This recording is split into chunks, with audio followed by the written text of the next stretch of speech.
Hello everyone, this is Dr. Jude Rancho Maimo. In today's video, we're going to try to explain step by step what happens after you've experienced some of the symptoms and the signs we discussed in the previous video about breast cancer. Now, when you experience these symptoms and signs, you will have to consult a health expert. Now, what happens? The health expert will examine your breasts, of course, and then we'll get some history, how long you've experienced those symptoms and signs, and then also get into your family history.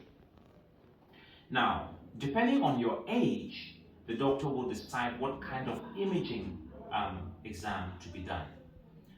If you're much younger, the doctor can decide to start with a breast ultrasound, which is advisable, of course. Now, after the breast ultrasound results comes back, it tells us what kind of problem. If it's a mass or a tumor, it tells us what kind, if it's cancerous or not, possible cancerous or not. Now, the doctor might also ask for a mammography, and mammography also helps us have a better understanding. Some doctors will ask for a breast MRI. Now, after that, depending on the situation in front of the doctor might ask for a CT scan. Now, a CT scan helps the doctor understand if there is already metastasis. Metastasis means the breast cancer has spread to other parts of the body. So a CT scan can help us understand if that has happened. Many doctors would ask for a PET CT. A PET CT is even more effective because it helps us see any possible metastasis even when it's still very, very early. Now, after that, the doctor will ask for a biopsy. Now, a biopsy means some tissue from the disease area of your breast. If it's a mass, some tissue will be taken out of the mass and sent to another doctor who is called a pathologist. Now, you can have a core needle biopsy, which means a needle is sent into the mass and then some tissue is taken out. Or it could be a fine needle biopsy, depending on the situation in front of the doctor.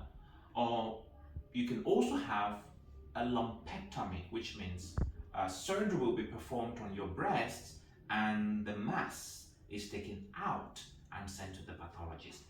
Now, only the pathologist can tell us 100% if there is cancer. Now, depending on what the pathologists say, let's assume the pathologist confirms that there is cancer. Now, the next thing to do is to study the kind of cancer. Now, no two people are the same. Breast cancers are different. They have their characteristics, and that helps us to determine treatment. Now, some breast cancers will test positive for hormone receptors, which means these breast cancers can test positive for hormones like estrogen and or progesterone. If it is positive for estrogen and or progesterone, that also determines the kind of treatment that will follow suit. Now, other breast cancers will also test positive for a protein called HER2 protein. Now, all cells that grow have this protein, but cancerous cells, some of them have too much of this protein, which means they grow faster. Now, unfortunately, most people of African origin, they have what we call a triple negative breast cancer, which means estrogen receptor is negative, progesterone receptor is negative, and the HER2 protein is also negative. And these kind of cancers are a little bit difficult to treat, so they need aggressive approach. Now, once these proteins and the hormones have been tested, the next thing the doctor would like to do, depending on the situation, remember I told you the doctor is going to also ask for family history. It's advisable to do a genetic test. Now, the genetic test will test for a mutation in your gene, and these genes are BRCA1 and 2. We just call it the BRCA1 and 2 genes.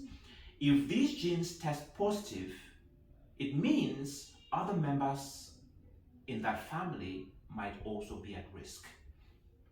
And that helps us to be able to follow up the other members of the family. Now, if you're younger and you're concerned about fertility issues, it's also advisable to discuss that with your doctor at this point before we begin treatment. Now, these are just the basics I want to talk about, and there are more to it, but at least you should understand that these are the right steps to follow to help your team come up with a better treatment plan for your cancer, which is different from another person's cancer.